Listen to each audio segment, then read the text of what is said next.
дело. Маките на татковината се повеќе од сите страданија на секоја наша мајка.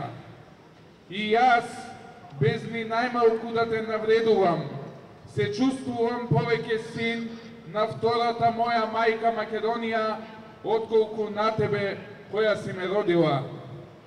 Добро вечер, граѓани на Република Македонија. Добро вечер, бранители на правдата. Започнав со цитатите од писмото на големиот Христо Узунов до својата мајка. И од тука, од пред неговиот споменик, ке порачам: главата горе, македонци, правдата и вистината се со нас.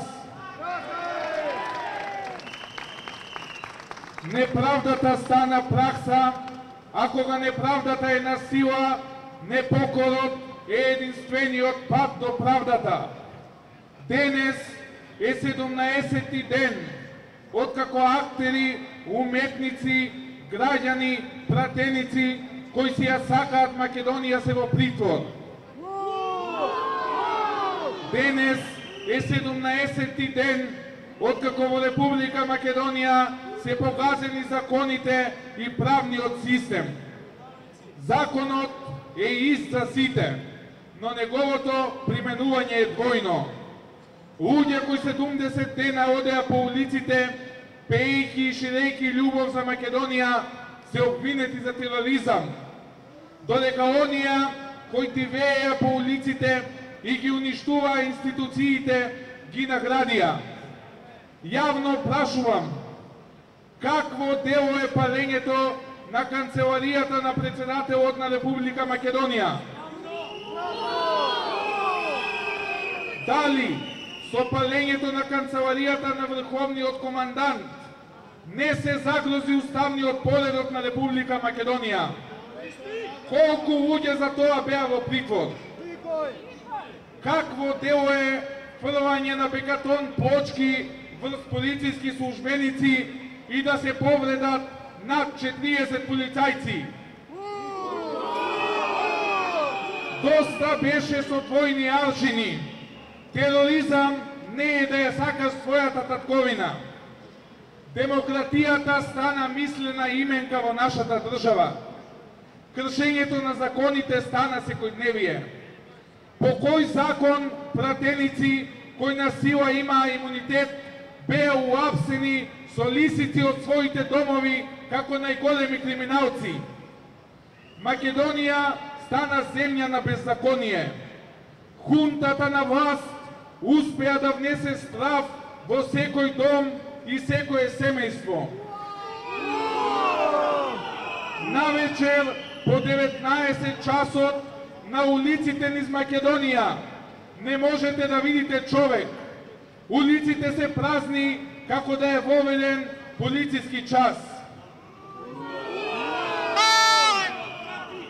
Го уништија мирот и спокојството на македонскиот народ.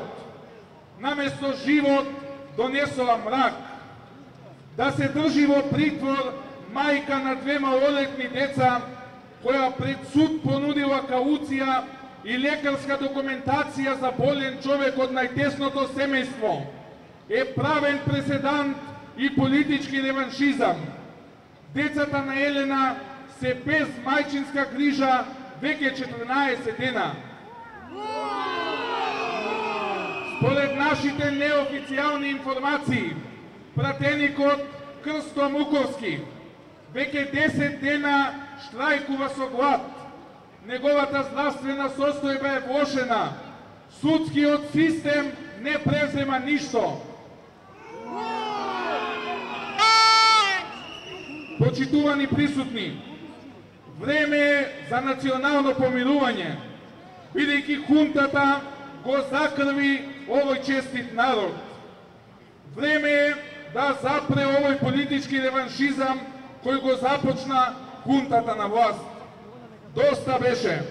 Затворите ги наполнија со патриоти кои си ја сакаат својата татковина. Бараме итно и неодложно ослободување од притвор на сите 47 луѓе. Не може за влечење за коса да се донесе пресуда од 4 години затвор. Бараме и повикуваме да биде повлечено обвинението за тероризам, затоа што приведените наши браќа и сестри не се терористи, туку патриоти.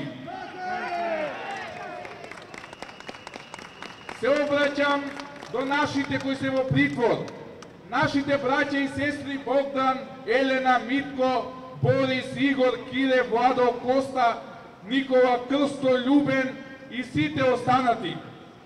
Вие сте херои на нашето време. Вашите имиња ќе бидат запишани со златни букви во македонската историја. Вие сте бранители на Уставот и уставниот поредок на Република Македонија и бидете горди на тоа. На крај, сакам да упатам неколку пораки до нашиот напатен македонски народ. Народе македонски, разбуди се! Време е да станеме на нозе, да ги преполниме улиците и да покажеме дека ова е наша земја. Стравот и притисокот секојдневно расте и како минуваат деновите ќе продолжи да расне. Македонскиот народ поминал низ многу потешки предизвици, ќе го помине и ова. Хунтата ќе падне, затоа што не постои народ, не постои хунта што победила народ. Да живее слободата, правдата и демократијата. Да живее Република Македонија!